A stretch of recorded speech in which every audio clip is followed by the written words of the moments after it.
somebody that's climbed that ladder and the scoring ladder, what's the significance of Carmelo doing it in a win like this and doing it in such a rhythm, and including even the shot that passed Moses?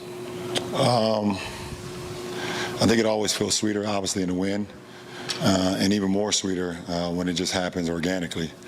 Yeah, he was just playing just straight up flow, rhythm basketball tonight, and for him to move, into ninth place all time in the scoring leaderboard is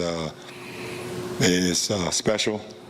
And usually when some of my friends have these kind of achievements, I text them or call them or FaceTime and then put something on social media. In this case, I got to do it in person, because he's my teammate now. So they made it special for me. And is there a certain thing that just also you having passed Moses, right, a bit ago, is there something that you guys can share with that, even if it's just a head nod or, in your experience contrasting with his throughout the league? No. I mean, when the announcement happened, obviously we've been playing the game for quite a while. We don't really have our mind set on moving to any leaderboard or whatever. When it happens, it happens. And, we try to take as much as we can in at that moment. But when our PA announcer said it and the crowd went crazy, he happened to be sitting right next to me on the bench, and I just congratulated him, told him how proud I am of him, and obviously it probably was overwhelming for him, even with a guy that's had so many accomplishments in his career. Hey, LeBron, there are going to be moments throughout this year where, we've talked about this, the overall age of this team, and there are going to be markers that come up that sort of bring that into focus. I'm curious what it was like for you tonight to play against someone who played on your son's high school basketball team, and kind of if that even registered to you at all tonight? Oh, absolutely, because I'm aware of everything that's going on the floor. I looked at Zaire a couple of times, and I was just like shaking my head inside, just remembering really like a year and a half ago, 2 years, not even full 2 years, he was hitting a game winner to send them to the state championship alongside my son, and going to the game and supporting Sierra Kane, and 1 year at Stanford, and now he's here. So it's just it's a weird dynamic for myself to see something like that, but happy for the kid, obviously. And but it was definitely, I had a moment for sure. LeBron, you had that spill in the first half. You were on the floor for a bit. A bunch of your teammates and some of the medical staff came to check on you. What was going through your mind in the moment, and how'd you feel as the game went on after you checked back in? The first thing I was thinking to myself was not again, obviously, because it was almost kind of similar, but not the same kind of play. A guy falling into my leg, and there's nothing you can do about it.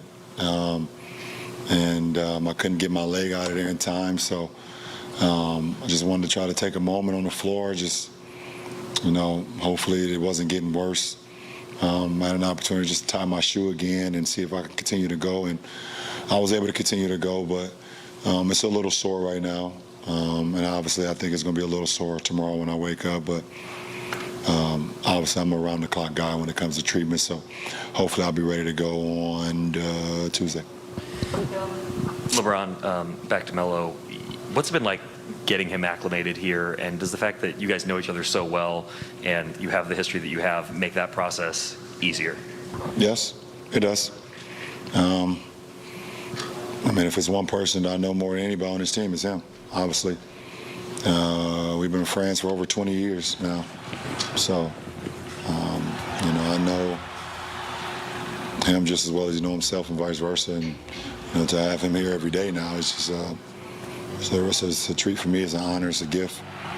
And something that we kind of mentioned and talked about just on the fly throughout our careers and things of that nature. But to see it actually here and to see us on the floor making big plays together it's a pretty cool thing, man. You guys ran a lot of pick and roll with you and Russ down the stretch, and you had the one play where you hit him on the short roll. He found AD for the dunk. What did you think of that? Frank said that was something you guys have been practicing a lot, and then just kind of the overall execution down the stretch. We haven't put in our full, I would say, playbook yet. Like you said, we have a new team, so we still are implementing ways where we can be even better offensively. So, that's one of them that we haven't even exploited just yet, that we just put it in tonight, that pick and roll. And, a lot of teams are not going to switch point guards on to me on the perimeter. And, if I'm able to get to Russ on a 3-on-2, his ability to read the game from that position will be with any playmakers in our game. And obviously he showed it, what he was able to do, getting up in the air, getting Adams to take a look at him for a quick second, wrap it around AD for the dunk. So it's something that's going to work very well for our ball club going forward. Last two, we'll take Evan Barnes on Zoom, and then we'll end with Mark. Hey, LeBron, kind of going back to facing Zaire. Zaire told us this week it was kind of a surreal moment he was looking forward to playing with you, but just after the game or before, did you kind of say to him, and kind of just, as you said, it kind of seemed weird, like, I'm playing against somebody who played last night? No, I didn't get an opportunity to say anything to him. Probably because we were 0-2 and I didn't have time to be communicating with anybody on the opposing team. So we was a little fed up today trying to get a win. It was, like I said earlier, it was a surreal, crazy, just moment, just being out there with him on the floor. And like I said, working out with those guys when I went to Sierra a few times and going to the games and watching them play the way they played that year, my son's freshman year. To see him in the NBA now was, I knew he was a pro his senior year at Sierra. So, I didn't know how long it would take him to get here, but I knew he was a pro right away. So, it was definitely a good moment. Last question, Mark. Hey, LeBron, in lieu of Melo's milestone tonight, what do you think is distinguishable with the way he scores compared to, the other top scorers in the history of the game? The other top scorers in what, in history? Yeah, among the other top league scorers. I don't know. I don't even know the list. I know a few guys, but Melo's game is unique in his own right. I mean, he's done it at all facets of the game, in all positions. ISO has been one of the best ISO guys that we have in our league. Early in his career, obviously his athleticism, putting guys in the rim, getting to the bucket, but what's always been his mark is his footwork, either off the dribble or before the dribble, being able to create space with quick twitch feet.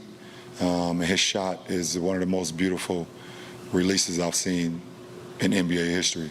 I feel like it's going in every single time. So, but he's done it at all facets: the three, the mid-range, the low post, the bucket, free throws. Obviously, he's a unique player, and it's just hard to there's nobody that I would say reminds me of him. Even when I played against him for the first time in the Junior Olympics in Colorado Springs, Colorado, and when I seen him, I was 16, he was 17. I came back and told my guys that I just seen the best player I ever seen to that point. And we happened to play them that following year, and they beat us, but it was a good game. But yeah, he's been doing